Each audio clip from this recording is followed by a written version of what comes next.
बहुत से लोग ये कहते हैं कि हमारे साथ ऐसा हुआ है कि हम सोए हैं या हम किसी हादसे से गुजरे हैं और हमने ये महसूस किया है कि हमने देखा है बाकायदा कि हमारे जिस्म से हमारी रूह परवास की है। नियर टू डेथ एक्सपीरियंस वो ये था कि मैं ऑपरेशन के लिए जाता हूँ और मैंने ये बाकायदा फील किया, देखा कि मेरी बॉडी से मेरी रूह ने परवास की है और जो मेरी रूह है वो उसी ऑपरेशन थिएटर में है और वो मैंने अपने अपना ऑपरेशन पूरा होता हुआ देखा है। और उसके बाद जब ऑपरेशन खत्म हुआ मैंने डॉक्टर्स को देखा तो कुछ टाइम के बाद जो मेरी रूह थी वो वापस जिस्म में आ गई। ये क्या है? हाउ कैन दिस हैपन कि आप सोए हुए हों और आपके जिस्म से आपकी रूह परवास कर जाए और कुछ टाइम के बाद वापस जिस्म में आ जाए? ये क्या फिनोमेना है?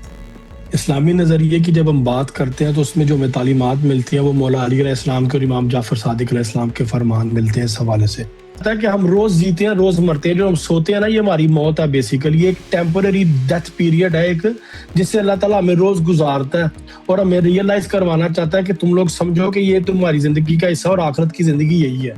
देखें, हम जब रात को सोते हैं, सोने के बाद हमें ख्वाब आता है। हम अक्सर ख्वाब में अपने आप को देख रहे होते हैं। एक बार ये वाकया मेरे साथ भी हो चुका है कि मुझे ये लग रहा है कि मैं मर गया और ये मेरी लाश पड़ी हुई है और मैं पास खड़ा देख रहा हूँ और मैं ये इंतजार हूँ कि अभी आगे कोई मुझे उठाएगा और उसके बाद मेरा गुस्ल होगा और कफन दफन होगा, ये सारे मामला हो जाएंगे। हमारे सोने के बाद होता ये है कि हमारे जिस्म से ये दोनों चीजें निकल जाती हैं। कुरान पाक में सूरह अल सफ़ात मौजूद है जिसमें जिक्र है वो शहाब साकिब का। ये मलाइका जो है वो जिन्नात को वो गोले मारते हैं और यहाँ पे कहता है जी वो चांद टूट के गिरा तो दुआ मांगो, दुआ पूरी हो रही है। हाँ जी, हाँ जी। ठीक है, वो चांद टूट के नहीं गिर रहा होता। मेक अ विश, वो सितारा टूट हाँ जी। गया। हालांकि हमारे दीन में ये बताया गया कि वो जिन्नात जो है वो सुए लेने की कोशिश करते हैं। जिस टाइम पीरियड पे मुझ पे काला जादू था ना, मैं इस एक्सपीरियंस से गुजरा हूँ। आप पे भी काला जादू है? मैंने काले जादू की वजह से सुसाइड अटेम्प्ट की हुई है। अल्लाह गनी। अर्ली एज ऑफ मैं जब 18 साल का था, उस उम्र में मुझे अपनी जिंदगी में कुछ भी नजर नहीं आ रहा था। मेरी जिंदगी हर तरफ से ब्लॉक थी।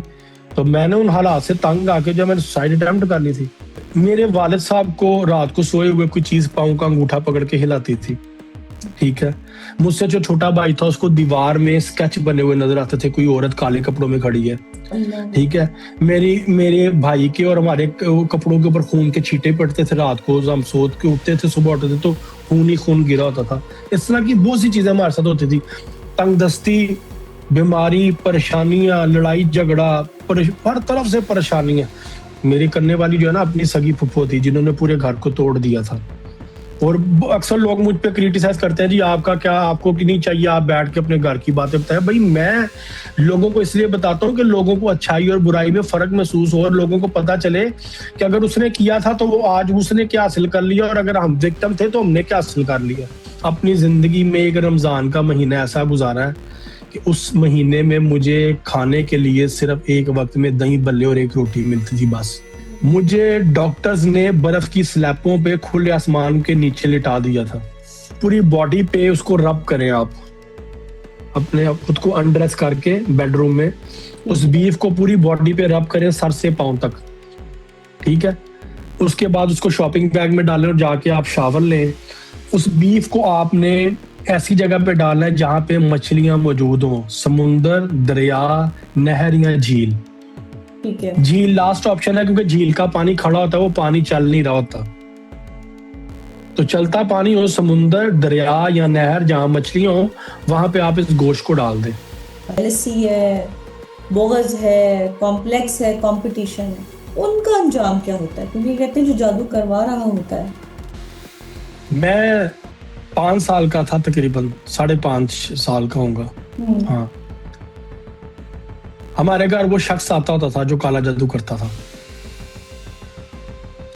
वो मेरी फूफो ने ना अपने पीर साहब कह के इंट्रोड्यूस करवाया था उनको। इमेजिन करना है कि एक 5 साल का बच्चा जो अपने घर में ये सीन देख रहा है, उस बच्चे के ज़हन पे क्या असर पड़ेगा, फिर उसने पूरी लाइफ वो किस ट्रॉमे से गुजरेगा। वो शख्स सामने बैठा हुआ है, सारी लेडीज वगैरह सामने बैठ गई, मेरी वालदा, मेरी फुफ्फो, मेरी दादी। वालिद साहब मेरे सऊदी अरेबिया होते थे, होंडा में इंजीनियर थे। तो वो खैर आए तो उसके बाद बड़ी चीजें बदली क्योंकि उनका व्यू क्लियर हुए, विजन क्लियर हुए, वो स्कूल ऑफ थॉट चेंज हुआ और बड़ी चीजें फिर तब्दीली उनके पाकिस्तान आने के बाद। खैर वो बाहर थे। अब क्या देखता हूँ कि वो सामने बैठा शख्स कुछ पढ़ रहा है। कुरान पाक में आता है सूरह ज़ुखरफ में अल्लाह फरमाता है कि जो लोग मुझ रहमान की याद से दूर होते हैं मैं उनके पीछे शयातीन को लगा देता हूँ, फिर वो शयातीन उस इंसान को मेरे रास्ते से दूर करते चले जाते हैं। इंसान अल्लाह से दूर होता चला जाता है। मैं जब लोगों को कहता हूँ कि आप तहज्जुद की नमाज पढ़ें, वहां पे लोगों के पेट में दर्द होना शुरू हो जाता है। जी वो फजर से पहले कहाँ से उठ, हम क्यों उठे, नहीं उठा जाता। कहते हैं ना, ठीक आंखें है, पेंडे लम्बी आरामा इश्क थी। देखिए काले जादू में ना मैडम असल लफ्ज काला नहीं, असल लफ्ज है कबाला जादू।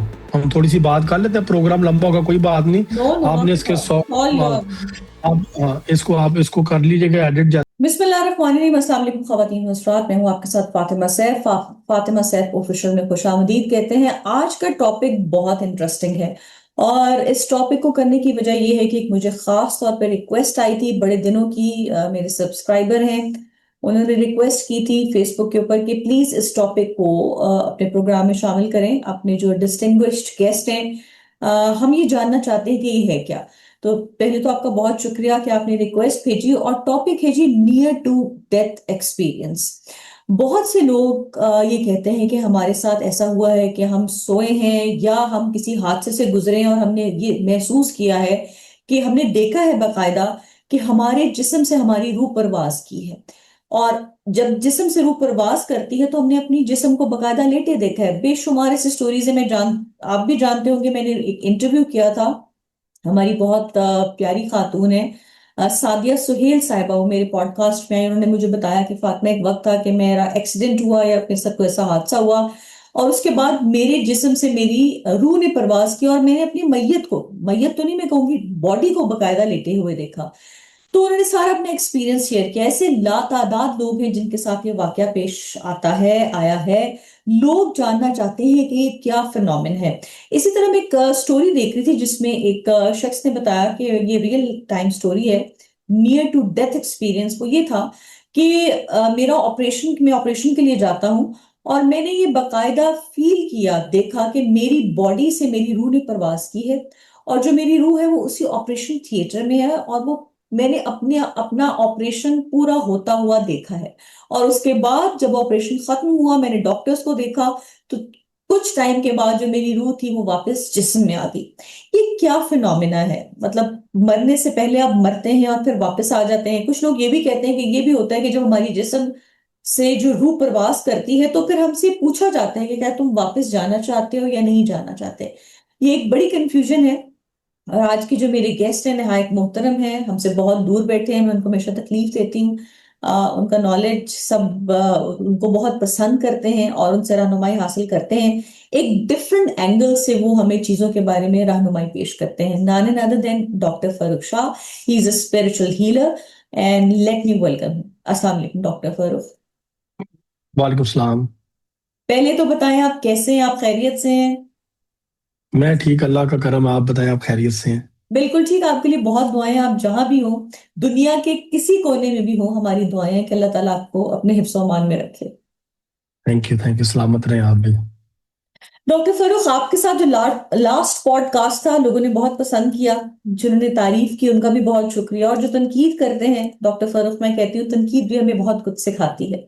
आज के जी टॉपिक है बिल्कुल। Near to death experience. जैसे कि मैंने इंट्रो में बात की, ये क्या है? हाउ कैन दिस हैपन कि आप सोए हुए हो और आपके जिस्म से आपकी रूह परवास कर जाए और कुछ टाइम के बाद वापस जिस्म में आ जाए? ये क्या फिनोमेना है? देखिए इसमें साइंस के अपने नजरियात हैं और इस्लामी नजरिया जो है वो एक अलग है।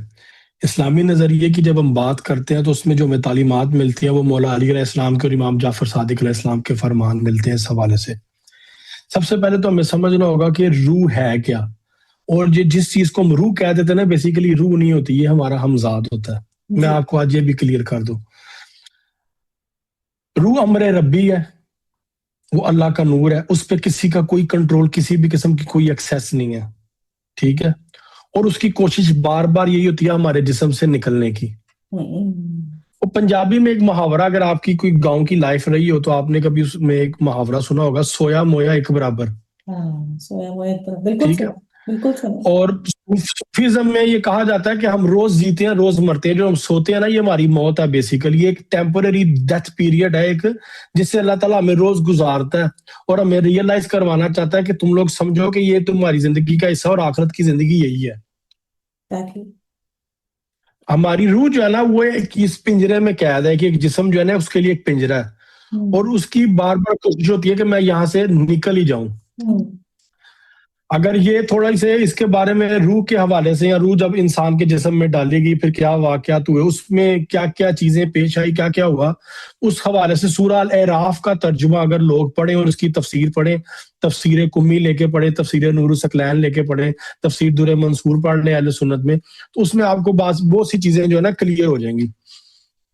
अब वो बड़ी एक वास्ट चीज है, वो एक्सप्लेन करने का वो टाइम नहीं है।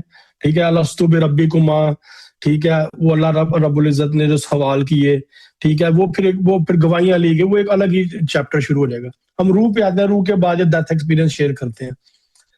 देखें, हम जब रात को सोते हैं, सोने के बाद हमें ख्वाब आता है। हम अक्सर ख्वाब में अपने आप को देख रहे होते हैं, अलग अलग वादियों पे, अलग अलग जगहों पे, अलग अलग चीजें देखते आते हैं। बिल्कुल। अच्छा, कुछ लोगों के साथ ये वाकयात पेश आते हैं। इस वाक्य का एक विक्टिम, एक बार ये वाक्य मेरे साथ भी हो चुका है कि मुझे ये लग रहा है कि मैं मर गया और ये मेरी लाश पड़ी हुई है और मैं पास खड़ा देख रहा हूँ, और मैं ये इंतजार हूँ कि अभी आगे कोई मुझे उठाएगा और उसके बाद मेरा गुस्ल होगा, कफन दफन होगा, ये सारे मामला हो जाएंगे। ये बेसिकली मेरी रूह के साथ नहीं हो रहा था। ओके। रूह के साथ ये कभी भी नहीं होता। रूह ऐसा कुछ भी देख के आपको कन्वे नहीं कर सकती। ओके। हमारे सोने के तहजीबुल इस्लाम किताब है, और वसाइल शिया और बिहारुल अनवार, इन तीन किताबों में इमाम जाफर सादिक अलैहिस्सलाम के और मौला अली अलैहिस्सलाम के कुछ फरमान मौजूद है। मैं आपको वो एक्सप्लेन करता हूँ तो आपको क्लियर होगा कि ये फिनोमिना है क्या। हमारे जिस्म के 5 हिस्से हैं जिन चीजों से हम बने, हवा, पानी, मिट्टी, आग और रूह।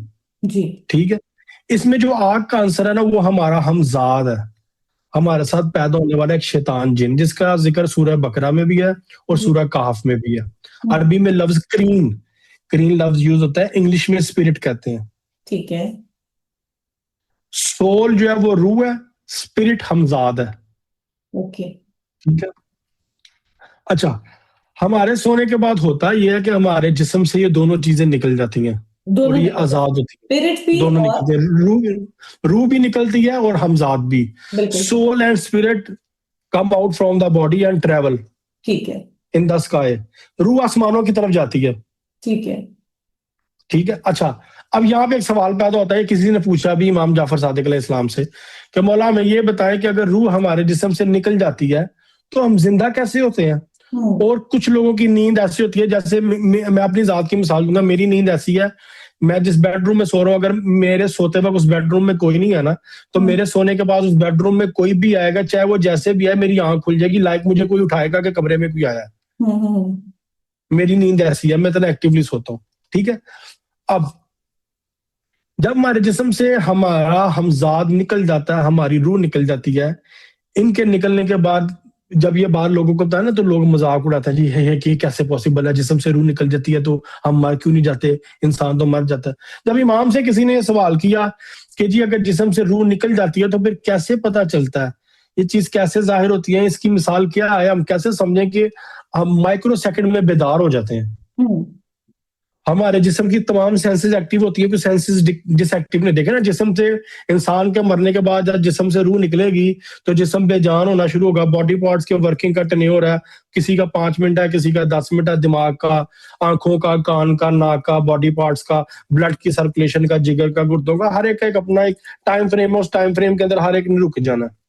लेकिन अगर सोने के दौरान अगर रूह निकल के चली गई है तो फिर हम जिंदा कैसे हैं और हम माइक्रो सेकंड में बेदार कैसे होते हैं। उसका जवाब इमाम ने दिया। इसकी मिसाल ऐसे है कि जैसे आसमान पे चांद है, उस चांद की रोशनी पूरी जमीन पे पड़ रही है, ऐसी ही मिसाल तुम्हारी रूह की है। तुम्हारी रूह निकलने के बाद जहां भी जाती है, लेकिन उसकी कुछ कनेक्टिविटी होती है, कुछ सिग्नल्स होते हैं, कुछ रेज होती हैं, वो तुम्हारे जिस्म के अंदर मौजूद होती है, उसकी रमक तुम्हारे जिस्म में बाकी होती है। उन्होंने ये तो सिग्नल की मिसाल नहीं दी थी, मैं अपने आसान जुबान में बता रहा हूँ लोगों को समझने के लिए कि हमारे जिस्म में उसकी रमक बाकी होती है और हमारे जिस्म पे उसकी रोशनी, उसका साया, उसके असरात पड़ रहे होते हैं। इसलिए हमें जब कोई बेदार करता है या हम खुद बेदार होना चाहे तो माइक्रो सेकंड में हम उठ के बैठ जाते हैं, नॉर्मल होते हैं। हम किस सबको पहचान रहे होते हैं, नॉर्मल बोल रहे होते हैं, हमारी हर चीज नॉर्मल होती है। अब होता क्या है, रूह का फंक्शन तो ये है कि रूह चली गई है वो आसमानों में। अच्छा, कभी कभी हमारे कुछ ख्वाब सच होते हैं। हम्म, वो ये होता है कि जो हमारी रूह है ना, वो कोई अच्छी फरिश्तों के पास से अच्छी जगह से ट्रैवल करके जाती है तो वो कुछ अच्छी चीजें देख लेती है, वो हमारे ख्वाब सच हो जाते हैं। हम्म, अब बात आती है हमारे हमजाद की। हम अपने आप को, कुछ लोगों पे जादू होता है, वो अपने आप को परेशानी में, तकलीफ में, बुरे हालात में देखते हैं, उसके अलग सिम्टम्स हैं।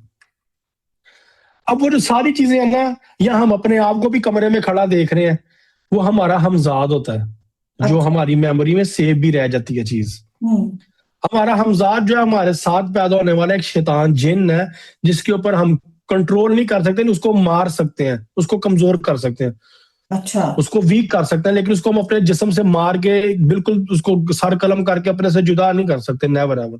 हमारी एक्सेस ही नहीं है, वो कंट्रोल सारा अल्लाह ताला के पास है। अब होता यह है कि जो हमारा हमजाद है ना, ये जिन्नात की वादियों में भी जाता है, हर जगह की वादियों में जाता है। ये फरिश्तों की जाके छुप छुप के बातें भी सुनने की कोशिश करता है।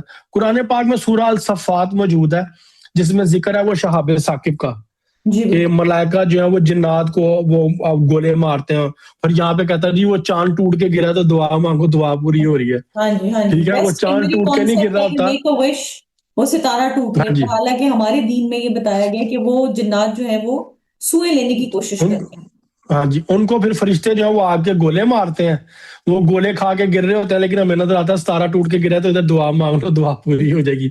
एक वेस्टर्न कॉन्सेप्ट है, अपना अपना सबका कॉन्सेप्ट है, ठीक है। एग्जैक्टली। अच्छा, अब वो ये फरिश्तों की बातें सुन के ना ये आते हैं, ये कुछ जादूगरों को भी ये बातें बताते हैं, जो जादूगर इनको भेजते हैं। कुछ अच्छा। ये चीजें लोग जो खुद अपनी प्रैक्टिस कर रहे होते हैं, अपने हमजाद को, फ्यूचर को देख के उसको चेंज करने के यूज के लिए, कुछ लोग वो भी ये इस चीज का हिस्सा बनते हैं कि अपने हमजाद को भेजते हैं। अपने हमजाद के साथ उनकी एक्सेस होती है, कनेक्टिविटी होती है, ठीक है, ठीक है। वो जाता है उनकी जिंदगी में आगे फ्यूचर में होने वाली चीजें, क्योंकि ना सातों आसमानों से मैसेंजर मलाइका एक दूसरे को नीचे पैगाम भेजते हैं। अच्छा। सातवें से छठे पे, छठे से पांचवें, पांचवें से चौथे, चौथे से तीसरे, तीसरे से दूसरे, उसके बाद फिर दुनिया में आके मलाइका सब कुछ परफॉर्म करते हैं। अब होता ही है कि जो हमारा हमजाद है ना, या लोगों का हमजाद, वो ये सारा कुछ देखता है, वो ये सारा कुछ करता है, ठीक है। जिस टाइम पीरियड पे मुझ पे काला जादू था ना, मैं इस एक्सपीरियंस से गुजरा हूँ, तो आप पे भी काला जादू ठीक है। है? मैंने काले जादू की वजह से सुसाइड अटेम्प्ट की हुई है। अल्लाह गनी। इन अर्ली एज ऑफ मैं जब 18 साल का था, उस उम्र में मुझे अपनी जिंदगी में कुछ भी नजर नहीं आ रहा था, मेरी जिंदगी हर तरफ से ब्लॉक थी।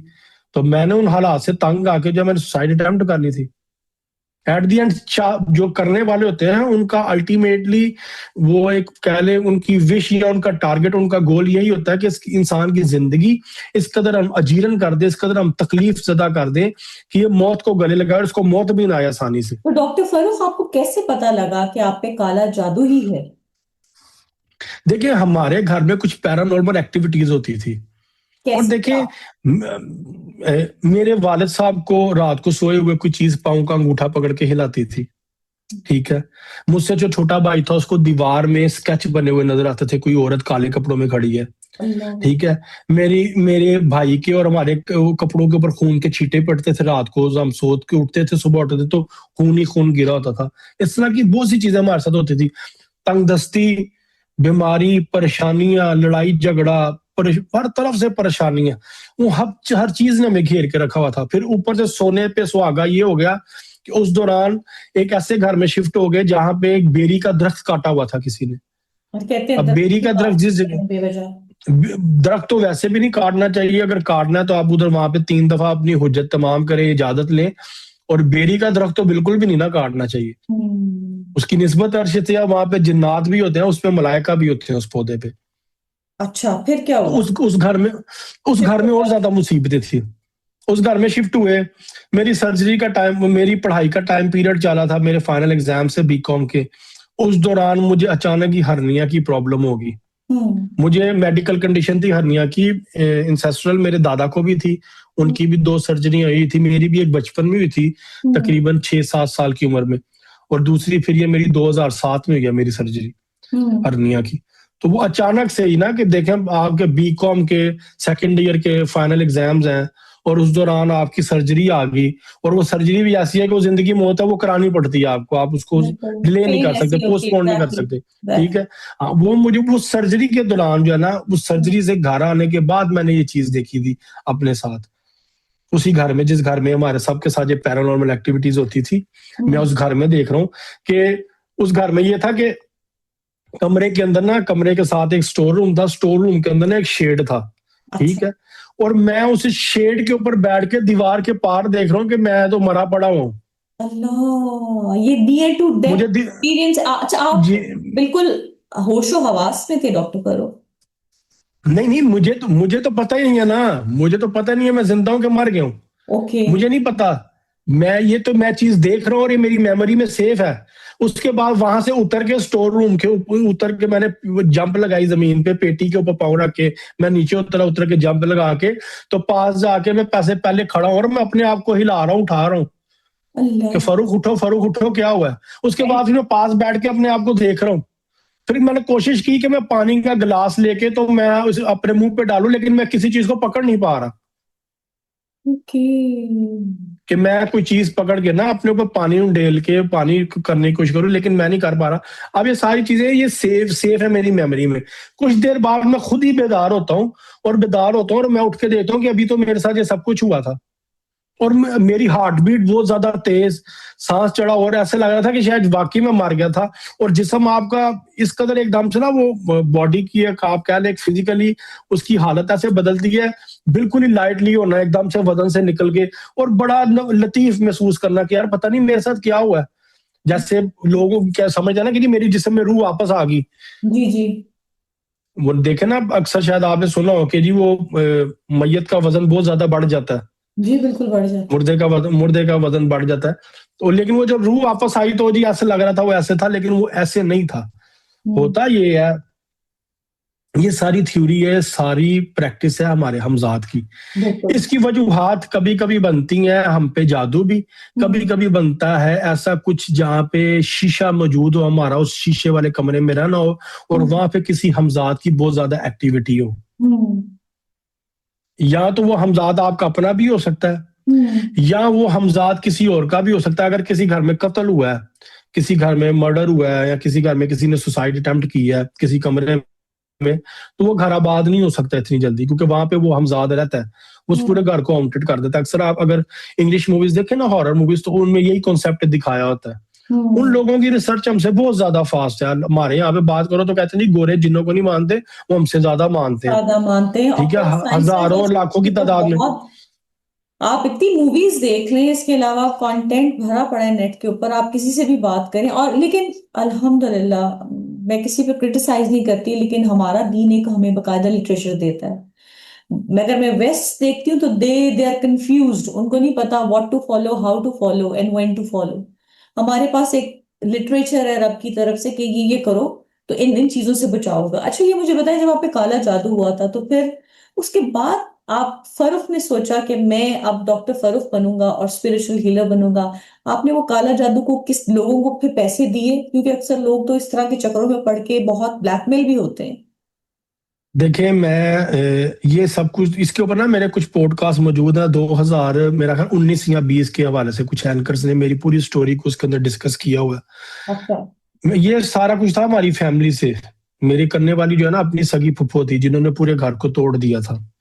और अक्सर लोग मुझ पे क्रिटिसाइज करते हैं जी आपका क्या, आपको कि नहीं चाहिए आप बैठ के अपने घर की बातें बताएं। भाई मैं लोगों को इसलिए बताता हूँ कि लोगों को अच्छाई और बुराई में फर्क महसूस हो, और लोगों को पता चले कि अगर उसने किया था तो वो आज उसने क्या हासिल कर लिया, और अगर हम विक्टिम थे तो हमने क्या हासिल कर लिया। ठीक है। हालांकि वेरी और मैंने डिफिकल्ट कि भी आप अपनी फैमिली की बात करें। नहीं, मैं बड़ा नॉर्मली लोग ब्लंट हूँ नाम इस नहीं मामले लेते, में। But you very blunt. मैं इस मामले में बड़ा ब्लंट हूँ। देखें मेरा, मैडम, मेरा पूरा बचपन खराब हुआ इस वजह से। I suffered a lot. मेरे अंदर कोई हॉबी नहीं है, मुझे किसी चीज की ख्वाहिश नहीं है, मुझे कोई स्पोर्ट्स एक्टिविटी नहीं है, मैं ईद पे कपड़े नहीं लेता, मुझे ख्वाहिश ही नहीं है मैं ईद पे जाके शॉप। मैंने बड़ा सफर किया है। अब ये कोई जिस बंदे के साथ बीती हो ना, वो बंदा बेहतर बता सकता है कि हाँ भाई इस पे क्या बीती थी। ठीक है, ठीक है। तो अब उसके बाद अल्लाह ताला ने वक्त भी अच्छा लाया, कुछ मामला कुछ लोगों के साथ ठीक भी हुए। मेरा इलाज किसी ने नहीं किया हुआ। इस रूए जमीन पे कोई शख्स ये क्लेम नहीं कर सकता कि मैंने डॉक्टर फरूक का इलाज किया। No one. फिर वो काला जादू मेरा को तोड़ करवाया मैं था बताने लगूं क्या? मैं बताने लगूं मैं आपको बताने लगूं। मैं किसी शख्स के पास गया, उसने उस दौर में मेरे से 3.5 लाख रुपया मांगा था और 41 दिन का अमल करना था। अच्छा। ये बात मैं आपको बता रहा हूँ 2000 तकरीबन 7 8 की, जिस वक्त पीक था इस चीज का हमारी पूरी फैमिली पे। मालिक की जात होती है, जब उसने आपके ऊपर करम करना होता है ना, फजल करना होता है, तो वो कैसे करम फजल करता है। मैं 5 वक्त का नमाजी तब भी था, मैं तहज्जुद गुजार तब भी था जिन दिनों मुझ पे जादू था। शायद इसी ठीक में है, बचे हैं आप। मुझे अल्लाह ने मेरे लिए फिर वसाइल असबाब कैसे पैदा किए, ये देखे ना। मैं मुश्किल वक्त तो साथ साथ मेरा चलता रहा। जी। वो इस कदर मुश्किल था, इस कदर मुश्किल था। मैं नाकाबिले, मैंने अपनी जिंदगी में एक रमजान का महीना ऐसा गुजारा है कि उस महीने में मुझे खाने के लिए सिर्फ एक वक्त में दही बल्ले और एक रोटी मिलती थी बस। अल्लाह। ठीक है, मैं इसका हलफ देने के लिए तैयार हूं। मैंने अपनी जिंदगी में एक रमजान गुजारा हुआ ऐसा, और अकेले। उस वक्त मैं अपनी फैमिली से भी थोड़ा सा दूर था, अपने पेरेंट्स अपने भाइयों से। ठीक है, और फिर अल्लाह की मैं वल्लाह बाखुदा मैं आज कहता हूँ, मुझे अल्लाह से एक बाल बराबर शिकवा है ना, वो भी नहीं है। मुझे मेरे अल्लाह ने इतना नवाजा माशाल्लाह। हर चीज से। माशाल्लाह। मुझे अपनी जिंदगी, और मुझे क्यामत तक भी नहीं होगा, मुझे अपनी मौत तक भी अल्लाह से शिकवा नहीं होगा। मैं अपने अल्लाह से, अपने मालिक से, अपने खालिक से बड़ा राजी हूँ। इतना राजी हूँ कि मैं एक्सप्लेन ही नहीं कर सकता। मेरी नस्लें क्यामत तक बैठ के 24 घंटे अल शुक्र अल्हम्दुलिल्लाह करती नहीं है, तो वो भी उसका हक नहीं अदा कर सकती। मेरे टीचर थे, उन्होंने मुझे ना ऑफर दी कि तुम मशहद मुकद्दस जाओ इमाम अली रजा के हरम पे। मेरे पास तो पैसे नहीं थे। मैं कहा जी करने वाली बात करें, मेरे टीचर की लास्ट ईयर डेथ हो गई है। मैं कहा जी करने वाली बात करें, मेरे पास पैसे नहीं है रोटी खाने के, मुझे आप कह रहे हैं कि मशहद चले जाओ। उन्होंने कहा तुम ये पासपोर्ट का इंतजाम करो, सारा कुछ करो। मैं कही ठीक है। उन्होंने है मुझे सपोर्ट किया फाइनेंशियली, उन्होंने सारा कुछ किया, तो मैं मशहद चला गया। अच्छा, अब जिंदगी में ना मैं बाय बर्थ, मेरा नाम भी कुछ और था, मैंने पहले भी एक पॉडकास्ट में बताया, और मैं क्या बाय नाम था? Birth blessed. मेरा पहले नाम अली था। अच्छा, अली था, बड़ा खूबसूरत नाम। बाय बर्थ बाय बर्थ मेरा नाम अली था। मेरी दादी ने मेरा नाम रखा था। अब मेरा नाम अकॉर्डिंग टू जोडिक है। अच्छा। इसको सिर्फ फे लगता है, सेगिटेरियस है मेरा जोडिक, और जोडिक सिर्फ एफ है, एफ से नाम बनता है। ओह, मैं जब बाय बर्थ जब पैदा हुआ ना, तो मेरे साथ ट्रेजिडी थी, वो भी मैंने पहले बताई है कि मेरे पैदा होने के 3 दिन बाद डबल नमूनिया होगा, 107 बुखार मुझे 107 बुखार। 1989 में। मुझे डॉक्टर्स ने बर्फ की स्लैबों पे खुले आसमान के नीचे लिटा दिया था। Oh my God. बर्फ की स्लैब्स पे मैं इंक्यूबेटर में रहा हूँ, मुझे मदर फीड नहीं मिली हुई। आप ठीक है, मिरेकल बेबी हैं इसका मतलब। मिरेकल हाँ बेबी जी, पैदा हुए थे। बिल्कुल बिल्कुल। और वो हुआ ये कि मैं जब थोड़ा सा ठीक हो के घर आया, तो मेरी दादी माँ के कोई पीर साहब थे, वो आए, तो उन्होंने ना मेरे हाथ और पाँव देखे। जब मेरे पाँव देखे ना, तो उन्होंने, मेरी दादी माँ का लकब था उच्चे कलमे वाली, वो बड़ा मिलाद वगैरह दिलाती थी, और उनका साउंड पिच भी बड़ी आई, और खत्म दिलाने, वो जिसको कहते हैं ना, वो एक रईस और बड़े खुले दिल की। हर हफ्ते औरतों को बुला लेना, खुद बैठ के गजरेला बना रही हैं, खीरे बना रही हैं, हलीमे बना रही हैं, 70 80 औरतों को वो खिला पिला रही हैं, वो इसमें खुश थी। दादा मेरे चीफ इंजीनियर थे शिप्स पे, वो दुनिया घूम रहे होते थे, वो कमा कमा के बेचती थी, दादी मेरी खिलाई जाती थी, लंगर लगाया हुआ था दादी ने। माशाल्लाह। वो जब दादी को मिलने आए, उन्होंने जब मेरे पाँव देखे, तो मेरे पाँव की ना उंगलियां जुड़ी हैं।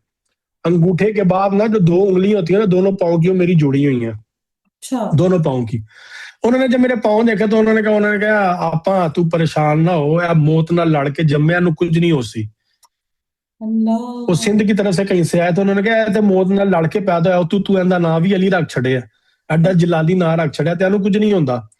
ਇਹਦੇ ਤੇ ਕੋਈ ਮਾਲਕਾਂ ਦਾ ਕਰਮ ਹੈਗਾ, ਇਹਦੇ ਪਿੱਛੇ ਕੋਈ ਦੁਆ ਹੈਗੀ। वो खैर ये बातें मैंने सुनी है, मुझे तो नहीं खैर पता था, ये इन चीजों से मैं गुजरा हूँ। और मेरी मेरी मेरी अभी भी बॉडी पे अभी भी उस बीमारी के जो मैंने उस 3 दिन की बीमारी के दौरान जो भी मेरा मेडिकल ट्रीटमेंट था, मैंने जो उस दौरान जो फेस किया, मेरी बॉडी पे अभी भी उस चीजों के साइन मौजूद है।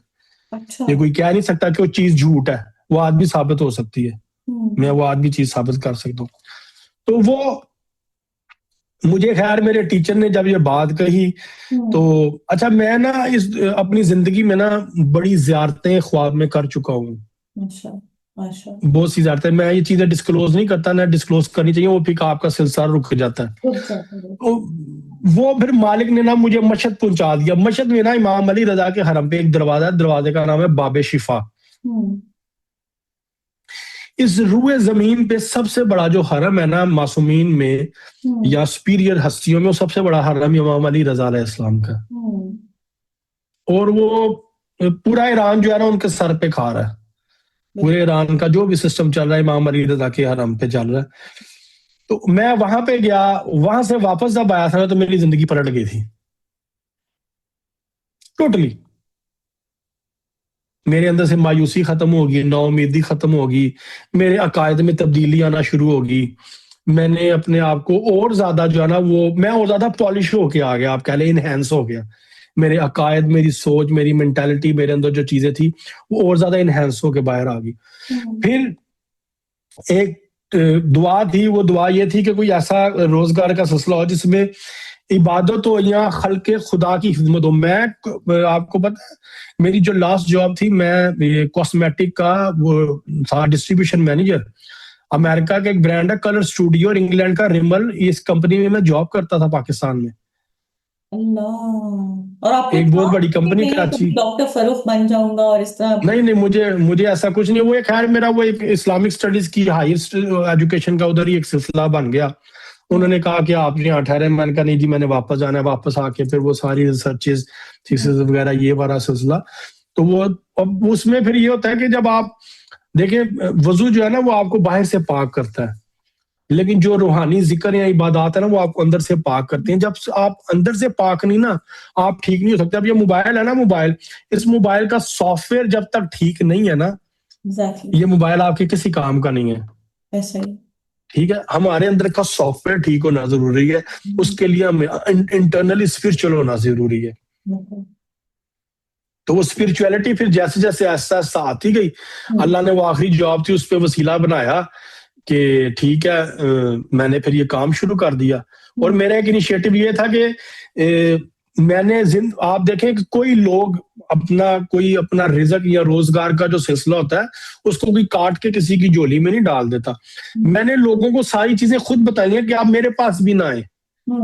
आप अपना स्पिरिचुअल एनालिसिस खुद करें, अपने आप को डायग्नोज खुद करें, काला जादू है, बुरी नजर लगी है, उसका इलाज भी आप खुद करें। उसके लिए आपका बस डिटरमिन होना, विल पावर होना जरूरी है, वो बस। अब वो नहीं होती तो लोग हमें हायर करते हैं, डेट सेट। अब मुझे बताए ना, कोई इंसान, ठीक है आप करें, कंटिन्यू करें। देखिए कोई इंसान अगर अपनी जिंदगी में इसके अंदर तंग आ गया, वो खुदकुशी करना चाहता है या बीमार है या बीमारी के एंड आईसीयू तक लोग थे, वो तक वापस घरों में है अल्हम्दुलिल्लाह। बड़े लोगों को बड़ी शिफा मिली। अगर उसकी फीस उन्होंने मुझे 1,00,000 या 2,00,000 दी है, उसमें कुछ खर्च अखराजात भी है, कुछ मेरी फीस भी है, मैंने सारा एक्सप्लेन करके यूट्यूब पे वीडियो डाली है। चलो 5,00,000 भी किसी ने दे दिया, 10,00,000 भी दे दिया, तो किसी इंसान की जान की कीमत है 10,00,000? नहीं। ठीक है, अब वो लोग उस पर भी नहीं राजी होते कि जी आपने हमें सब कुछ बता दिया, आप करें। भाई मैं आपकी मुसीबत अपने गले तो नहीं डाल सकता। मैंने तो आपको तरीका बता दिया, इस तरीके से अपने बकरे के सदके ने इस तरीके से ये रेमेडीज करें। पैसे लेना जरूरी होता है अगर आप किसी के ऊपर से जादू उतार रहे हैं, अगर किसी पे काला जादू है, नाउजुबिल्लाह, अल्लाह माफ करे, अल्लाह माफ करे, तो क्या जरूरी है कि हम ये काम किसी के लिए करें तो उससे पैसे भी लें? देखें, मैंने जो स्किल्स अपनी स्किल्स जो मैं यूज करता हूँ ना, मेरा सारा वो जो बेस करता है सदके पे। ठीक है, मेरा सारा मेरी हर चीज जो है ना उस पर बेस करती है, क्योंकि मेरा इस पे बड़ा स्ट्रॉन्ग बिलीफ सिस्टम है। और मैंने इस पे फरमान पढ़े हुए हैं इमाम जाफर सादिक अलैहिस्सलाम की हमारी अथेंटिक किताबों में, इसकी क्या क्या तासीर होती है और कैसे कैसे चीज फंक्शनैलिटी वाइज परफॉर्म करती है और आप पे इसका क्या इम्पैक्ट आता है। दूसरी चीज ये है कि देखे, मैं आज के दौरे हाजिर की मिसाल देता हूँ। देखें, मैं दुनियादारी का कोई काम नहीं कर सकता, मेरे लिए वो चीज है ही नहीं शायद। मैंने बड़ी ट्राइयां की, मैंने बड़ा कुछ एफर्ट की कि मैं दुनियादारी का ये भी कर लूं, दुनियादारी का वो भी कर लूं, दुनिया मेरे पास बड़े आइडियाज हैं, आप मेरे साथ बैठ जाए, मैं आपको बड़े बिजनेस आइडियाज दूंगा, मैं आपको बताऊंगा हम ये भी कर सकते हैं, मैं ये भी कर सकते हैं, लेकिन वो मेरे लिए शायद वो चीज नहीं बनी हुई, मैं इसी के लिए बना हूं। अच्छा ठीक है। अब दूसरी बात जहां तक बात है पैसे लेने की, देखें जनाजा पढ़ाने के लिए अगर कोई मौलवी आता है वो भी पैसे लेता है, कोई किसी को कुरान पढ़ना सिखाता है वो भी पैसे लेता है, कोई किसी का निकाह पढ़ाने आता है कोई वो भी पैसे लेता है, जो मस्जिद में 5 वक्त की नमाज पढ़ाता है वो भी पैसे लेता है, इमाम काबा की भी सैलरी लगी हुई है। ठीक है। जितने भी ऐसे लोग हैं ना मजहब के मनसब पे फायज हैं, देखे उसमें यह है कि आपको अपनी डेली की रूटीन लाइफ को बड़ा चेंज करना पड़ता है बाकी लोगों से। ठीक है, you ठीक have है। जब you आप have a logic कि you're rendering services and you want to be ji paid for that. जी बिल्कुल, मैंने कभी भी दावा या क्लेम नहीं किया जी मैं कोई वलीउल्लाह हूं, हम्म मैं कोई बहुत बड़ा तुरम खाऊं या कोई मैं बहुत बड़ी स्पिरिचुअल, नथिंग। मेरा आज तक ऐसा कोई क्लेम कहीं पे भी आपको नहीं मिलेगा। मैंने अपने बारे में जिंदगी में कभी ना अल्लाह आज किया ना अल्लाह आगे करवाए, मैं वो एक ना चीज और मिटा हुआ हूं, मुझे अल्लाह ऐसे ही रखे, मैं इसी में बड़ा राजी हूँ। डॉक्टर क्योंकि फरूक, उससे अपने फिर खुद पता है ना किसी बंदे के ना बात मैं पैदा में होनी शुरू हो बहुत से जाती है। लोग आपको सुन रहे हैं, बहुत से लड़के लड़कियां जिनको सुसाइडल थॉट्स आती हैं, मेरे ज़हन में क्वेश्चन आ रहा है, आप इस प्रोसेस से गुजरे हैं, आप उनको क्या एडवाइस करेंगे अगर खुदा ना खास्ता किसी की जिंदगी में किसी की शादी नहीं हो रही, किसी के घर काला जादू है, जो कुछ भी है, अगर सुसाइडल थॉट्स आती है किसी यंगस्टर्स को जैसे आपको भी आई थी, तो इससे कैसे निकले वो बाहर? देखें इसके लिए ना मैं एक बड़ा पढ़ने के लिए तो 2 जिक्र हैं, उसकी मैं आपको लॉजिक भी बता देता हूँ, जिक्र भी, लेकिन मैं साथ एक सदके का अमल भी बताऊंगा, एक कंप्लीट एक आपको एक पूरी रेमेडी बताता हूँ मैं। ठीक है। सरकार का फरमान है कि 2 तरह के जिन्नात के हमले इंसान पे होते हैं। अब ये एक शैतानी वसवस है ना आपके अंदर, अगर खुदकुशी की ख्वाहिश पैदा हो रही है या आप चाह रहे हैं कि मैं खुदकुशी कर लूं, अपने आप को खत्म कर लूं, जी। इसकी 2 वजूहात हो सकती हैं। या तो कोई बाहर से आने वाला शैतान जिन्न हो सकता है हम्म जो आपको इस चीज से मजबूर कर रहा हो या आपको हेलुसिनेशन होती हो, या आपके अपने अंदर का हमजाद भी हो सकता है जो आपको इस तरफ लगाना चाह रहा हो। क्योंकि कभी कभी हमारे अमाल इतने बुरे होते हैं कि हमारी रूह कमजोर हो जाती है, हमारा हमजाद हमारी पूरी बॉडी को कंट्रोल कर रहा होता है। एग्जैक्टली। तो ये दोनों सिनेरियोज हो सकते हैं ना। अब दोनों के लिए सरकार का फरमान है, मुफातिल जनान किताब है, कि अपने अपने जिस्म के अंदर मौजूद हमजाद शैतान जिन के हमले से बचने के लिए कसरत के साथ अल्लाहुम्मा सल्ली अला मुहम्मद व आले मोहम्मद पढ़ो। दुरूद पाक का जो जिक्र है वो कसरत के साथ करो। जी जी बिल्कुल। और बाहर से आने वाले किसी शैतान के हमले से, बाहर से कोई शैतान आप पे हमला करे, उसके हमले से बचने के लिए जो लाहौल वाला कुव्वत इल्ला बिल्लाह अल-अलीयुल अज़ीम की आयत है ना, इसके बारे में रवायात में है कि 99 बीमारियों, तकलीफों, परेशानियों और मुश्किलात का इलाज है इसके अंदर, कि आप 99 किस्म की परेशानियों से, आपको कोई भी परेशानी है ना, आप इसको पढ़े। और कुछ जगहों पे ये भी किताबों में मैंने पढ़ा कि कुछ अकाबरीन का, कुछ स्कॉलर का ये कहना कि इस आयत के अंदर इसमें आजम पोशीदा है। बिल्कुल। ला हौला वला मैं नहीं कुव्वता जानता, इल्ला बिल्लाहिल इल्ला अज़ीम। बिल्लाह ये लजीम। जी। ठीक है। तो ये आयत जो है ना ये बड़ी ताकत रखती है। अब ये तो 2 जिक्र मैंने बता दिए। अगर अब कुछ खुदकुशी लोग हैं की वो सुसाइडल मुसलमान, थॉट्स हो तो ये दो, एक तो आप दुरूद हाँ जी पाक पढ़ें और ला हौला वला जी जी कुव्वता, जिसे जन्नत की कुंजी भी के खजाने की कुंजी भी कहा गया है, ला हौला वला कुव्वता इल्ला जी बिल्कुल जी बिल्लाह। बिल्कुल बिल्कुल। ये 2 जिक्र है, एक एक लाइन की अल्लाहुम्मा सल्ली अला मुहम्मद व आले मोहम्मद। ठीक है। और दूसरा ला हौला वला कुव्वता इल्ला बिल्लाहिल अज़ीम। अब ये जो 2 जिक्र मैंने बताए हैं, इसके जिक्र के अलावा अब सवाल पैदा होता है जी, कोई गैर मुस्लिम भी हो सकता है, हम्म। ठीक है, कि उसको भी ये ख्याल आते हैं, उसको भी ऐसी थॉट्स आती हों, ये चीजें हों, हिंदू भी हो सकता है, सिख भी हो सकता है, ईसाई भी हो सकता है, कोई भी मजहब से ताल्लुक रखने वाला हो सकता है। उसके लिए क्या करना है आपने, कि आपने बीफ लेना है बोनलेस, अच्छा, बीफ लेना। बगैर हड्डी के, ठीक। बगैर हड्डी के 1 किलो ले लें, 1.25 किलो ले लें, आधा किलो ले लें, जितने आप अफोर्ड कर सकते हैं। 1.25 किलो ले तो दैट्स इनफ। उससे ये करना है कि आपने उसको या तो अपनी पूरी बॉडी पे उसको रब करें, आप अपने खुद को अनड्रेस करके बेडरूम में उस ठीक है। बीफ को पूरी बॉडी पे रब करें सर से पांव तक। ठीक है। उसके बाद उसको शॉपिंग बैग में डालें और जाके आप शावर लें। उस बीफ को आपने ऐसी जगह पे डालना है जहां पे मछलियां मौजूद हों, समुंदर, दरिया, नहर या झील। ठीक है। झील लास्ट ऑप्शन है, क्योंकि झील का पानी खड़ा होता है, वो पानी चल नहीं रहा होता। तो चलता पानी हो, समुंदर, दरिया या नहर जहां मछलियां हो, वहां पे आप इस गोश्त को डाल दें। अच्छा। ये आप ये काम 7 दिन बाद करें या 11 दिन बाद करें, जो आपकी हस्बत तौफीक है। हम्म। ठीक है, 3 दिन, 5 दिन, 7 दिन, 9 दिन, 11 दिन, जो आप ठीक लगता है।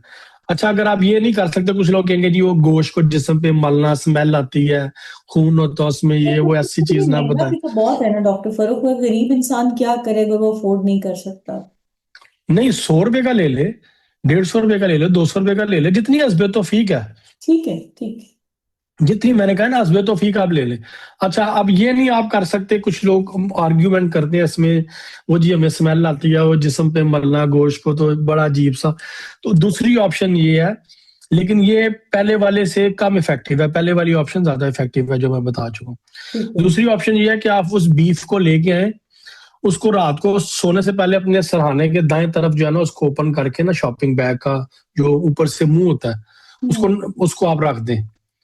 ठीक है, किसी प्लेट में पहले पानी डालें ताकि उसको चूंटियां ना चढ़े, उस प्लेट के अंदर उस शॉपिंग बैग को रखें और उसका मुंह ओपन कर दें। हम्म। उसको रख के आप सो जाएं। अगर साइड टेबल नहीं है आपके पास, तो बेड के नीचे रख लें, आप अपने चारपाई के नीचे रख लें। ठीक है। ठीक है, और सुबह उठ के जो है ना, उसको आप इसी तरीके से आप डाल दें। यहाँ पे अब कुछ लोग कहते हैं जी हम सुबह उठ के चील कौवों को डाल दें, परिंदों को डाल दें, कब्रिस्तान में डाल दें, ये काम नहीं करना। अच्छा, फिर हमें क्या करना है? पानी में डालना है आपने, हम्म। चलते पानी में, समुंदर, दरिया या नहर, जहां पे मछलियां हो, साफ पानी हो। अगर वो नहीं, अगर आपको झील मिलती है, झील है कहीं पे, वहां पे मछलियां, तो फिर लास्ट ऑप्शन वो रखें कि आप उस झील में डाल दें। अच्छा, चलते पानी में आप। ये काम करें। हाँ जी, ये काम करें, उससे जो है ना, वो आप के अंदर से ये ख्याल जो है ना, ये आना खत्म हो जाएंगे सुसाइडल आप। थॉट्स खत्म होंगी। आपने भी ऐसे ही किया हाँ था जी, डॉक्टर फरूक?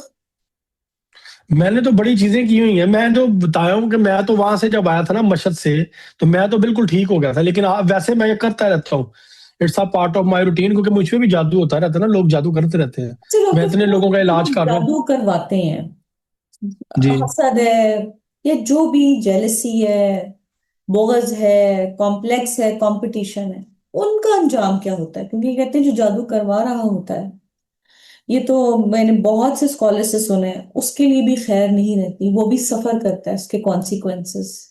मैं नहीं कहना चाहती, लेकिन आपने जैसे खुद बात की कि आपकी बहुत करीबी रिश्तेदार ने आपके पर एक काला जादू करवाया, उसके बाद क्या उन्होंने सही लाइफ गुजारी या गुजार रही हैं? नहीं, नहीं, ना उनकी लाइफ ठीक, ना उनके बच्चों की लाइफ ठीक। उनकी मौत जिस तरीके से हुई है, वो नाकाबिले बयान है। उनको जो बीमारियां लग चुकी हुई थी, वो इस कदर खौफनाक बीमारियां थी कि इंसान को सोच के भी खौफ आता है उस बीमारी के बारे में। ठीक है, और उनके दुनिया में से जाने के बाद अपनी जिंदगी में अपनी किसी औलाद की शादी नहीं कर सकी, अपनी किसी औलाद की खुशी नहीं देखी। ठीक है, और औलाद उनकी बूढ़ी हो गई, बच्चे बूढ़े हो गए, ऑलमोस्ट नियर टू ओल्ड। ठीक है, किसी औलाद की शादी नहीं हो सकी, घर नहीं बच सका। सिर्फ क्या कि उन्होंने वक्ती तौर पे पूरे घर को काले जादू से तोड़ के हम्म। वक्ती तौर पे प्रॉपर्टी और उस चीज का इन्फ्लुएंस तो हासिल कर लिया, हम्म। लेकिन अल्टीमेटली उसका हासिल मकसद कुछ नहीं हुआ। खुद भी एक बुरी मौत मिली, शोहर को भी बुरी मौत मिली जो इस चीज में शामिल था, और उसके बाद सारा कुछ यहीं पे रह गया। और डॉक्टर फरूक, उन्होंने कन्फेस किया कि मेरे से ये गलती हुई या मैं? नहीं नहीं नहीं, नहीं, नो, क्या उनके बच्चों ने? नो। आपके पास क्या प्रूफ था कि आपकी पुप्पो ने यहाँ पे जादू किया? मैं 5 साल का था, तकरीबन 5.5 साल का होगा। हम्म। हाँ, हमारे घर वो शख्स आता होता था जो काला जादू करता था। वो मेरी फूफा जी, फूफो ने ना अपने पीर साहब कह के इंट्रोड्यूस करवाया था उनको। हम्म। अब मैंने आपको बताया, मेरी दादी जो है ना, वो जरा अल्लाह लोग थी, वो खौफजदा भी हो जाती थी। फिर ये जो मेरी फूफी थी, घर की सबसे बड़ी बेटी थी, इसका होल्ड बहुत ज्यादा था घर में। हम्म। फिर इसने घर के पास घर ले लिया, हमारे अबाई घर जहाँ पे हम रहते थे उसके पास घर ले लिया जिद में। थोड़ा सा मैं अगर आपको बैकग्राउंड से बताऊं ना, तो वो थोड़ा सा आपको क्लियर होगा, ऑडियंस को भी क्लियर होगा। मेरे पैदा होने से पहले ना 2.5 मरले का मकान था हमारा अबाई। हम्म। ठीक है, मेरे पैदा होने के बाद कोई 3 या 6 महीने के अंदर अंदर ना, तकरीबन 1 कनाल की कोठी थी 20 मरले की, हबीबुल्ला रोड लाहौर में, गड़ी शो। वो आज से पुराने वक्तों का डीएचए था, बैरिया था, आज का डीएचए बैरिया नहीं था वो। ऐसा ही। वहां पे 1 कनाल का घर ले लिया माशाल्लाह, मेरे दादा ने, मेरी दादी ने, हम लोग वहां पे शिफ्ट हो गए। फिर। जब वहां शिफ्ट हुए तो इनको हुई जेलसी, क्योंकि मैं अपनी फैमिली में बड़ा पोता हूं, मैं सबसे बड़ा बच्चों में मैं ही हूँ, दादकों में पोते पोतियां, ठीक है। क्योंकि मेरे ताया थे वो बाहर चले गए, उन्होंने बाहर शादी की। यहाँ पे मेरे वाला साहब से 2 छोटे चचा थे, तो मेरे वाला साहब की शादी, फिर मैं सबसे बड़ा बेटा, उसके बाद मेरे खैर 2 भाई हैं। अब वो जेलसी ये थी कि ये 1 कनाल दी कोठी दे विच इन्हां दी परवरिश होएगी, 1 कनाल दी कोठी दे विच पलणगे, ठीक है। और जेलसी जेलसी किससे थी? मेरी वालदा से, जो कि एक यतीम बच्ची थी, ना माँ ना बाप।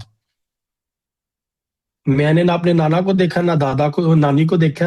मेरी अम्मी जब 5-6 साल की थी तब के मेरे नाना नानी का इंतकाल हो गया हुआ।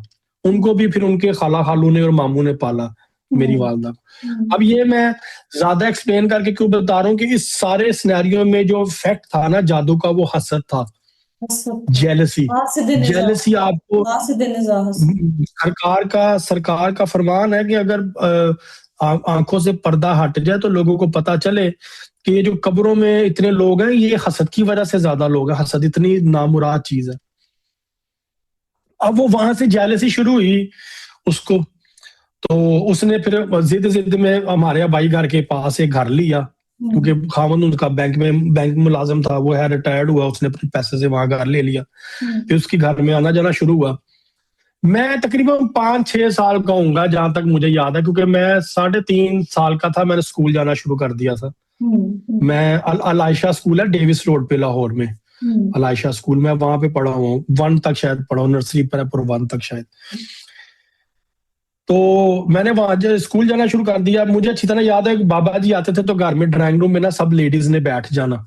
अच्छा। या अब ये जो सीन मैं आपको बताने लगा हूँ, अब आपने ये इमेजिन करना है कि एक 5 साल का बच्चा जो अपने घर में ये सीन देख रहा है, उस बच्चे के जहन पे क्या असर पड़ेगा, फिर उसने पूरी लाइफ वो किस ट्रॉमे से गुजरेगा। वो शख्स सामने बैठा हुआ है, सारी लेडीज वगैरह सामने बैठ गई, मेरी वालदा, मेरी फुफ्फो, मेरी दादी। वालिद साहब मेरे सऊदी अरेबिया होते थे, होंडा में इंजीनियर थे।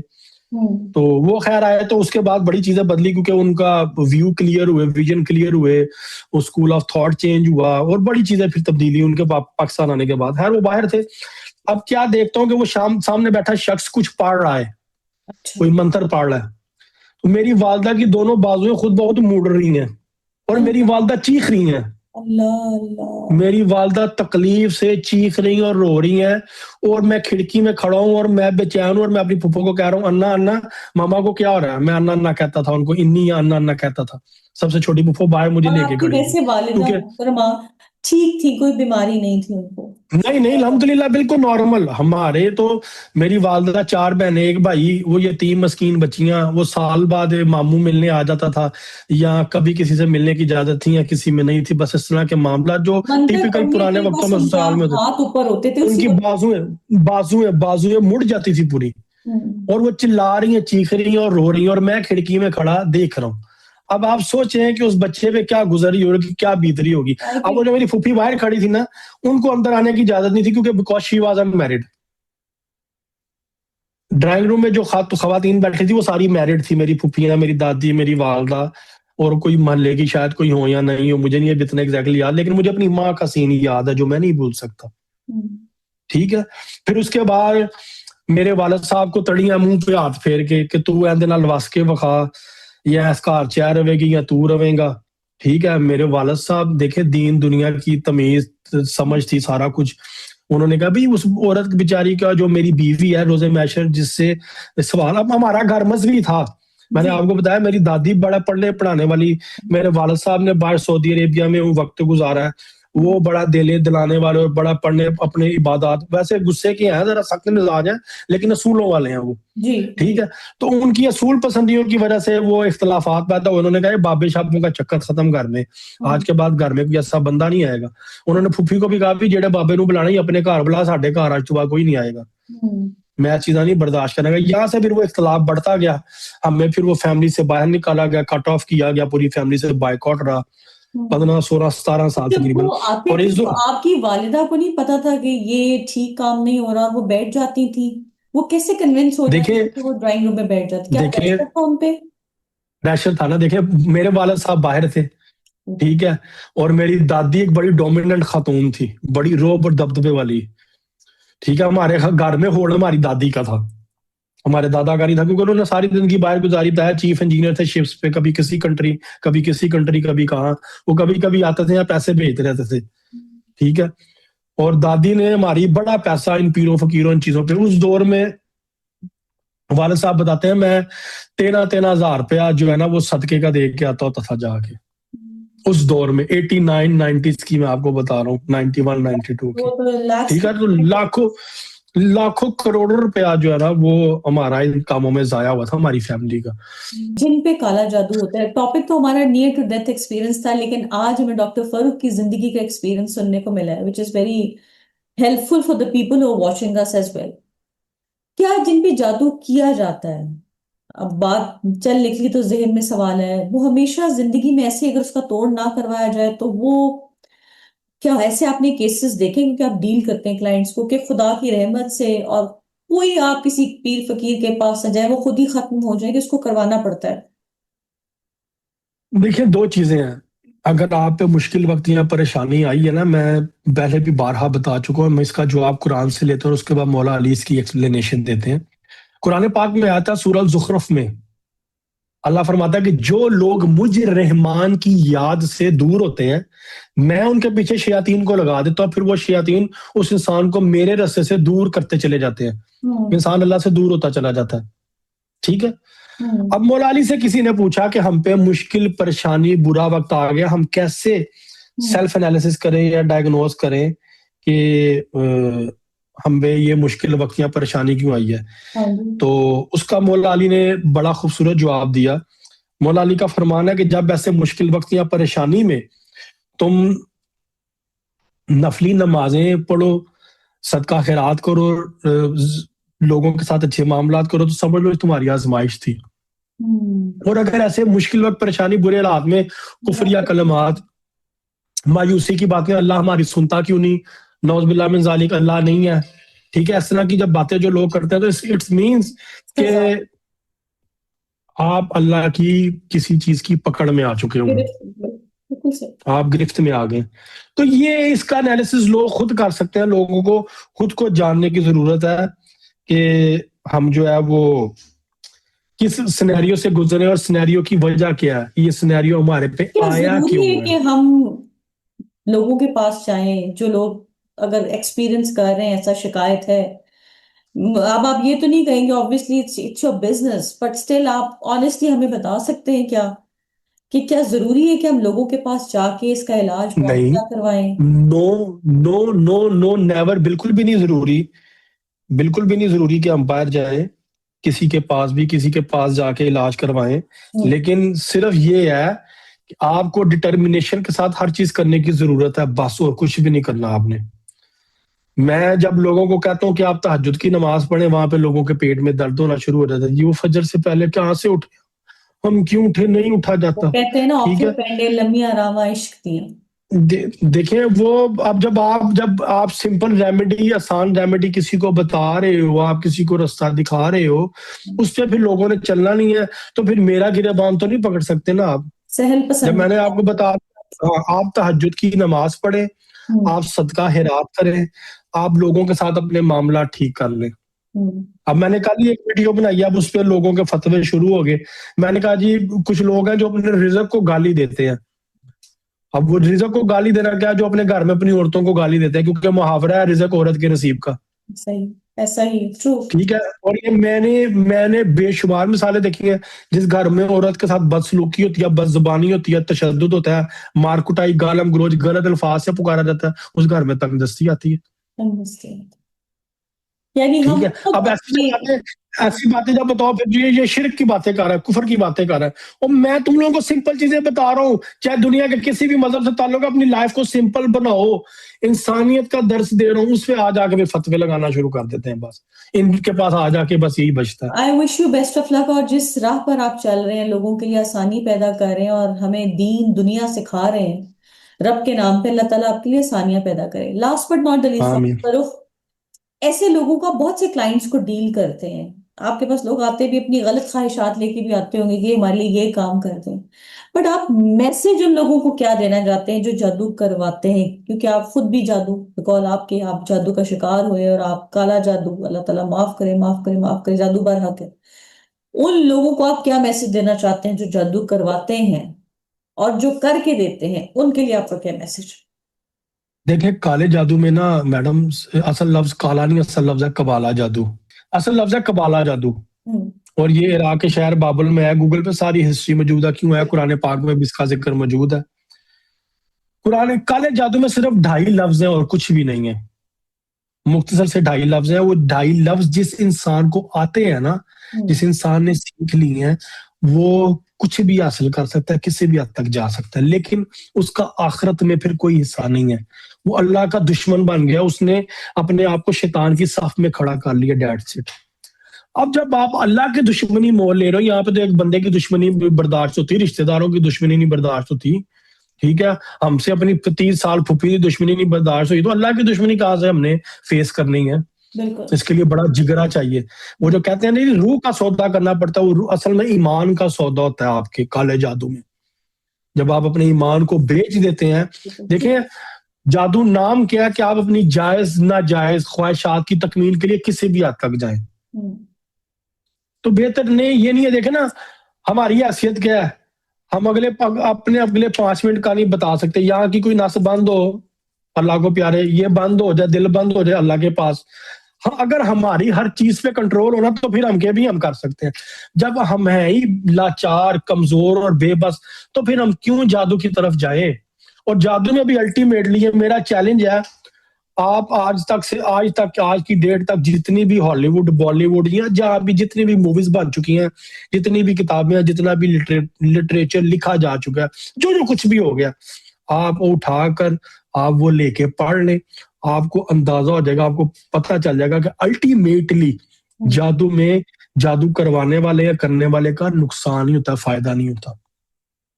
अल्टीमेटली वक्ती तौर पे उसको कुछ फतह मिल रही होती है। तो कुरान में अल्लाह ने क्या दिया ना कि मुझसे मदद मांगनी है तो सब्र से मांगो। सूरह अल असर का भी तर्जुमा पढ़े, ठीक है, नमाज और सब्र के साथ, सलाद और सब्र के साथ जो है ना, वो अल्लाह से मदद मांगे, फिर वो आपको मदद मिलती है। अदरवाइज नहीं। और बंदा, वो लोग क्या है, नहीं जी हमने पैसे दे दिए, काम फटाफट हो जाए, ऐसे होना चाहिए। और लोग फिर पैसे दे के ऐसे समझते हैं कि जैसे उन्होंने खरीद लिया है। मैं आपको इतनी इतनी स्टोरीज बताऊं लोगों की, कि इतने इतने केसेस मैंने डील किए हैं, और इतने इतने मामलात के मुझे लोगों की सोच पे, लोगों के अकीदे पे हैरानगी होती है। मेरे एक दोस्त मजे की बात सुने, उनकी वालदा उम्रे पे गई हैं, मैंने उनका इलाज किया हुआ है। उम्रे पे गई हैं और व्हील चेयर पे थी, व्हील चेयर से कहीं गिर गई हैं। अब आपने बात सुननी है, लोगों की मेंटालिटी का, लोगों के अकीदे का अंदाजा करना है। अपने बेटे को फोन करके कहती हैं, और फरूक नु कह, मुझे फरूक नहीं ना बोला था पंजाबी है, और फरूक नु कह मैनू नजर मारे, अज मैं तवाफ करते डिग गई है, मैनू जिन्नात ने धक्का मारिया, मैं हरम दे सेन च डिगी है, मैं सिर पकड़ के बैठ गया। और मैं क्या, अपनी मां नू समझा, एक बद अकीदे तू बाहर आवे। वो है कह रही है कि अल्लाह के घर च मैं तवाफ कर रही हूं, तो मैनू जिन्नात ने धक्का मार के सटता है। जिधर मलाइका सजदा करने आते हैं और उनके क़यामत तक दोबारा बारी नहीं आनी, जो एक बार मलाइका आ गए वो अपनी बारी का इंतजार करना है। उस सेन के बारे में वो आंटी कह रही हैं, लोगों की ज़ईफुल अकादी देखें, कमजोर अकीदा देखें, और अपने उनके ऊपर देखें कि शैतान कितना हावी है। कि अल्लाह के घर के सेन के में भी खड़े होकर उनको ये नहीं है कि अल्लाह हमारी, असल में हमारा कॉन्सेप्ट नहीं ना, फिर हमारा अल्लाह पे तवक्कल नहीं है, हमारा अल्लाह के साथ बॉन्ड नहीं ठीक। मैं बार बार लोगों को यही कहता हूँ कि कुरान पाक उर्दू में पढ़ना शुरू कर दो। हमारी जो नई यूथ है ना, इसको बड़ी तकलीफ है रिलीजन से, और बड़े अजीबो गरीब सवाल पैदा होते हैं इन जो मजहब के ठेकेदारों को सुन सुन के। इनको मैं यही कहता हूँ कि सबको छोड़ दो, किसी को सुनने की, किसी से पूछने की कोई जरूरत नहीं है। स्टडी करें, आप घर में बैठ के कुरान पाक को उर्दू में पढ़ें, डेट्स इट। उसके बाद एक सिंपल सा फार्मूला है। देखिए, कुरान पाक नाजिल हुआ रसूल खुदा सल्लल्लाहु अलैहि वसल्लम पे, हमारे दीन इस्लाम के जो लास्ट मैसेंजर, लास्ट प्रॉफिट हजरत मोहम्मद सल्लल्लाहु अलैहि वसल्लम। आप उनकी एक्सप्लेनेशन को आप फॉलो करें, डेट्स इट। उनके बाद उनकी फैमिली में मौला अली है। बाकी देखे ना, आप जितनी भी चीजें, जितनी भी बातें, जो कुछ दुनिया में आलमी लेवल पे हो रहा है, जिन जिन चीजों पे काम हो रहा है, जिन जिन चीजों की वजह से लड़ाइयां हो रही हैं, बातें हो रही हैं, अगर ये जो लोग एथियस्ट हैं या जो लोग इस्लाम को या इनको मौला अली को, रसूल खुदा को, कुरान को, इन चीजों को नहीं मानते, फिर वो बताएं सब कुछ मौला अली ने पहले कैसे बता दिया 1400 साल पहले। हमारे पास वो लिटरेचर में सब कुछ क्यों मौजूद है, कैसे मौजूद है? यानी कि उनके पास कोई ऐसी पावर थी, कोई ऐसा नॉलेज था, कोई ऐसा इल्म था, तो वो सब कुछ पहले बता गए ना। तो आपको आज किसी को भी मानने की, किसी को फॉलो करने की जरूरत ही नहीं है। आप रसूल खुदा सल्लल्लाहु अलैहि वसल्लम, उनकी फैमिली, मौला अली अलैहिस्सलाम, आगे उनकी फैमिली, उनकी तालीमात को पकड़े बस। कुरान में अल्लाह कहता है कि रोजे महशर मैं तुम्हें तुम्हारे इमामों के साथ मशहूर करूंगा। जो तुम्हारे इमाम के साथ जो हाल होगा वही तुम्हारा हाल होगा। तो बेहतर ये नहीं है कि हम सरकार को, सरकार की फैमिली को फॉलो करें। बाकी किसी के पास तो राइट नहीं है ना इमाम बनने का या कोई वो बनाने का कि जी मैं सुपीरियर हूँ और आप सब मुझे फॉलो करें। नहीं। और मैं ये चैलेंज करता हूँ लोगों को, ये मैं आज पहली बार थोड़ा सा शायद मैं जज्बाती होके बोल रहा हूँ, मैं ये चैलेंज करता हूँ लोगों को आपके प्रोग्राम में कि आप मौला अली अलैहिस्सलाम की तालीमात को फॉलो करना शुरू कर दें। अगर रोजे महशर आप दोजख में जाने लगेंगे तो मैं आपकी सारी बुराइयां अपने जिम्मे ले लूंगा, आपके गुनाह। ठीक है, मौला अली को मान के आप कभी दोजख में नहीं जा सकते, ये मेरा अकीदा है। ठीक है, और मैं वादा करता हूं कि जो जो लोग कहें कि जी हम प्योरली मौला अली की तालीमात को फॉलो करेंगे, मेरा उनसे वादा कि रोजे महशर मैं अल्लाह को कहूंगा, अल्लाह इनके सारे गुनाह मुझे दे दे, मेरी कोई छोटी मोटी नेकियां वो इनको दे दो और इनको जन्नत में भेज दे। अहले बैत को मानने वाले, ठीक है, वो मालिक है। कैसे हो सकता है कि आपको वो, आप उनके रास्ते पे चले और आप गुमराह हो? डॉक्टर फारूक, देखें, मैं आपको उसकी मिसाल देता हूँ कि खाना काबा पे अबराहा ने हमला किया था। अबराहा आया था खाना काबा पे हमला करने, जनाब अब्दुल मुत्तलिब के दौर में, जनाब अबू तालिब के दौर में। ठीक है, वो सारा वाक़ा कुरान पाक में मौजूद है, बकायदा सूरत नाजिल हुई। देखें, उस काबे में मौला अली पैदा हुए हैं। बिल्कुल। उससे पहले तो उस काबे में बुत पड़े थे ना, बुत निकाले गए, काबे की सफाई हुई खाना काबा की। जिस घर में मौला अली ने पैदा होना था जाहिरी तौर पे इंसानी रूप में, अल्लाह ने उस घर को आंच नहीं आने दी। तो जो लोग अली को चाहते होंगे, अल्लाह उनको आंच आने देगा? कोई नहीं सकता, कोई। बस ये लोगों के समझने के लिए गल्ला कुछ राज दी है, मैं कितु दसा राज दिया गल्ला। ठीक है, तो ये राज की बातें हैं, ये इसके लिए आप बस कुरान पाक उर्दू में पढ़े, बस सब कुछ छोड़ दे, सब कुछ छोड़ दे। किसी कोई पीर, कोई बाबा, कोई इमाम, कोई फलाना मौलवी, फलाना कारी, सबको छोड़ दे। सब मुझे भी ना, मेरी भी ना सुने आप, मेरी भी ना सुने, सिर्फ कुरान पाक उर्दू में पढ़े और कुरान पाक की एक्सप्लेनेशन में अहले बैत की तालीमात, अहले बैत के बताए हुए फरमान को पढ़े। आपको कायनात की एक एक चीज का राज जो है ना वो अया हो जाएगा इंशाअल्लाह। डॉक्टर फारूक, आज का पॉडकास्ट बहुत डिफरेंट था। मैं लोगों से इंफॉर्मेशन लेती हूँ, लेकिन आज जिस तरह आपने अपनी पर्सनल लाइफ को डिस्क्राइब किया, डेफिनेटली आपने पहले भी किया होगा जैसे आप जिक्र कर रहे हैं, ये लोगों को ना आपकी सच्चाई के बारे में बताती है। और जिस तरह आपने अपना हार्ट, अपना दिल खोल के रखा है और जो एक्सपीरियंसेस शेयर किए हैं, यकीन करें इससे बहुत से लोगों की हौसला अफजाई भी होगी जो मुसीबत में, जो मुश्किल में है। और आपसे उम्मीद मिलेगी कि अगर आप इस चीज से निकल के यहाँ पर पहुंच सकते हैं तो why not they, why not them. जी बिल्कुल बिल्कुल, मैं इस यही मेरा कॉज भी यही है बताने का, मेरा कॉज भी बताने का यही है। जी जी, thank you so much doctor Farooq. आपके साथ हमारे टॉपिक्स चलते रहेंगे। नियर डेथ एक्सपीरियंस जिस तरह आपने बताया है, उम्मीद है बहुत से में कमेंट्स भी मिलेंगे, और जो कमेंट्स मिलेंगे हम डेफिनेटली इसमें, जो टॉपिक्स हमें मिलते हैं हम आपसे बारहा दफा कोशिश करेंगे कि आपसे से रहनुमाई लेते रहें। Thank you so much for the time. और जाते जाते कोई मैसेज देना चाहें, any message you want to give, अपने दिल से कोई बात करना चाहें? इस वक्त जो मौजूदा दौर में जो सूरत हाल बनी है, आलमी तौर पे, आलमी जो माहौल बना हुआ है, जंगों का, सारी चीजें, इसमें हम सब बेबस हैं, हमारे हाथ में कुछ भी नहीं है। हम इस कदर बेबस है कि हमें नजर आ रहा है कि ये हो रहा है, ये हो रहा है, लेकिन हम कुछ कर नहीं पा रहे चाह कर भी। हमारे बस में सिर्फ एक चीज है, मैं चाहता हूं कि अगर हम लोग वो करें तो शायद हमारा एक कंट्रीब्यूशन हो जाए, हमारी एक पार्टिसिपेशन हो जाए कि हम्म। हम सिर्फ अपने दाएं बाएं रहने वालों के लिए आसानियां पैदा करें बस। अरे वाह। वो चाहे हमारे बहन भाई हैं, चाहे हमारे रिश्तेदार हैं, चाहे नानके, चाहे दादके, चाहे मल्लेदार, चाहे ससुराल, चाहे ददयाल, चाहे ननियाल, जो भी है।